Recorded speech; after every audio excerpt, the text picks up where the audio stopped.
Hi friends, இப்போ நம்ம சின்ன மருமகள் பார்க்க போகிறோம். சின்ன மருமகளில் வந்துட்டு அதாவது அந்த சின்ன பொண்ணு கேட்க பதறிக்கிட்ட அக்காவோட உண்மை வெளியே தெரிஞ்சிருச்சு. எல்லாம் வீட்டை விட்டு துரத்திட்டாங்க அப்படிங்கிறாங்க.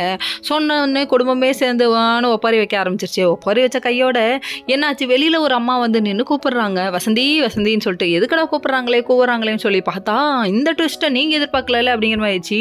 யோ, இதெல்லாம் நாடகமா?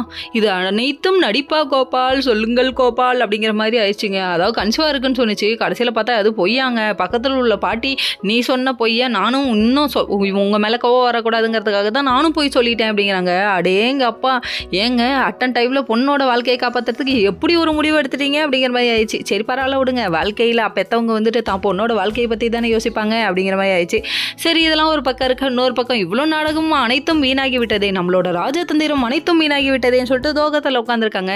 சோகத்தில் உட்காந்துருக்க இன்னொரு பக்கம் வந்துட்டு நம்ம தாமரை எதுக்கு பதறினாங்கன்னு சொல்லிட்டு கேட்டு வெறுப்பேற்றுறாங்க. யாரு?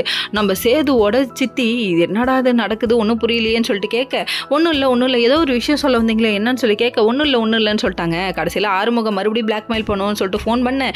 இங்கே உண்மை தெரிஞ்சு போச்சுடா, டங்கு வர கிழிஞ்சு போச்சுடா, நீ போடான்னு சொல்லிட்டு ஆறுமுகத்திட்ட துணிச்சலாக பேசுகிறாங்க. சேது ஒரு பக்கம் ஆறுமுகத்தை பிடிச்சி அடின்னு அடி. ஆறுமுகம் எப்பயாவது உண்மையை சொல்லுப்பா, உன்னால ஒரு பொண்ணோட வாழ்க்கை நல்லா இருக்கட்டும் நம்ம சொல்லணும். ஓகே ஃப்ரெண்ட்ஸ், நெக்ஸ்ட் வீடியோவில் பார்ப்போம்.